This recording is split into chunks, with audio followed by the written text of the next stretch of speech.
Hey everybody. So a little bit ago, I was talking about how I really want to develop a new type of vehicle. I'm not sure if it's going to be just a road vehicle, or if it's going to be like a multi-purpose vehicle that's like a road vehicle, a water vehicle, and an air vehicle. That'd be really cool. But I definitely want to develop something new. And I don't like the way that we burn down or use a lot of these rubber trees in the tropical forests. I know it's creating a lot of devastating impact on the environment, so that's not good. So I typed in what's an alternative to the rubber tires that were currently being used. And actually, there's one. It's called the pronounced Guayule, and it's spelled Guayule. It's a shrubbery plant that actually grows very well in the desert. So I'm going to read you some facts on it because it's just another good alternative that we can start producing here in America, especially because we have deserts that can replace our dependency on the current rubber tires, which are actually called hevea, which is Hevea, and it's a tropical plant. So all right, here we go. So rubber, it's less a new idea than a reconciliation with the family. The Aztecs knew this shrubby desert plant was a source of natural latex. But since the discovery of vulcanization in 1839, rubber production has been primarily centered around the more picual rubber tree, which is, like I said, the hevea, spelled right there, Hevea. Climate change, supply chain concern, and pollution instability in areas where hevea grows have pushed manufacturers to look for alternative sources. That brought Bridgestone to, again, I'm perhaps trying to pronounce it the right way, Guayule, even though the G must be one to say like Guya or something like that, but that's not how you pronounce it. Anyway, moving on, which is native to southern parts of Arizona and New Mexico, West Texas, and bordering Mexican states. The tire company has been researching and studying here we go again, Guayule production on a commercial scale. Now Gridstone plans to invest another $42 million toward operations to expand the program. I'm not even going to pronounce it anymore because I just keep wanting to say the G. That it grows in North America, faces no grows in North America. It faces no oceanic supply.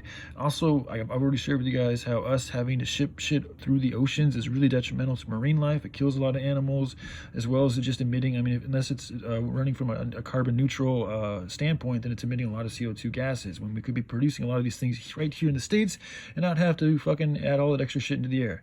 So, all right, let's move on. Oceanic climate change drops levels.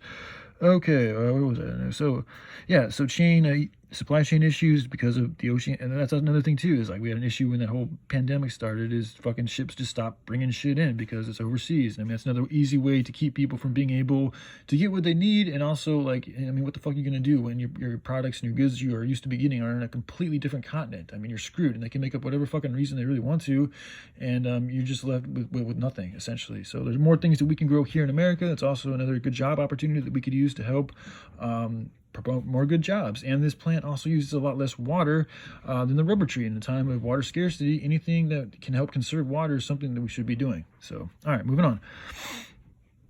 Let's go to North America. Yeah, so supply chain, far less intensive than hevea to grow.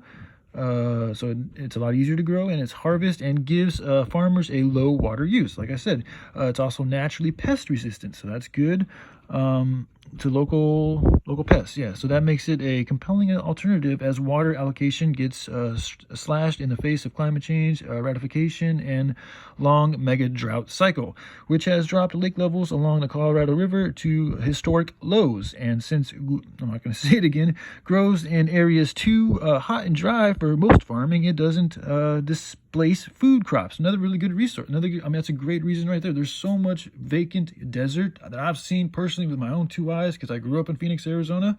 We could be planting this plant there, you know. And all plants produce good oxygen. So the more plants that we plant, the more oxygen air we have to breathe, the healthier we're going to be. It's a good thing to do. It also helps clean up the atmosphere. So all right, let's move on here. So Bridgestone.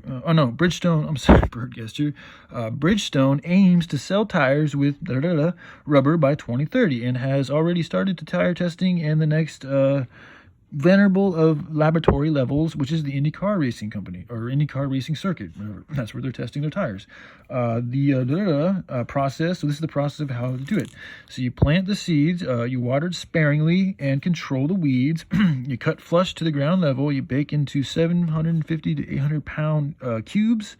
Number 4 is repeat the steps 2 and 3 twice more over 4 years. So it takes a good amount of time to produce the tires. But if we start working on this now, then we will set ourselves up for a better future for tomorrow and in the future.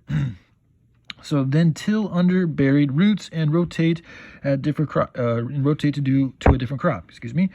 Grind bales at a biorefinery in 90-minute closed loop process. This yields the commercially viable products, hyperallergenic, natural.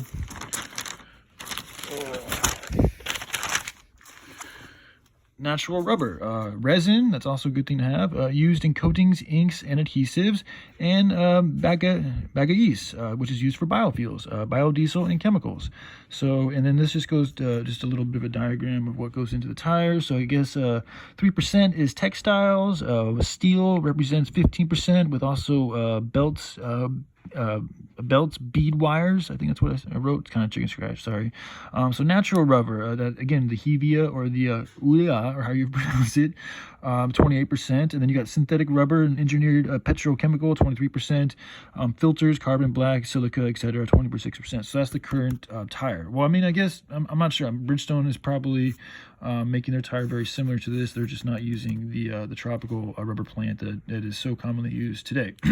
So that's just their method. There might be a better way of doing it, but that's theirs. But the fact that you can replace the rubber tree right here with this one, and this can also be grown in the desert, and it requires less water, and also produces resin. Those are all really good things that can help combat climate change and also open up new good job opportunities right here, as well as cut down on the distribution costs and transportation costs and negative effects on the environment from having to take giant ships across oceans just to bring us goods that we can produce right here on our own soil. So, all right, I love you guys. Hope you have a good day, and bye.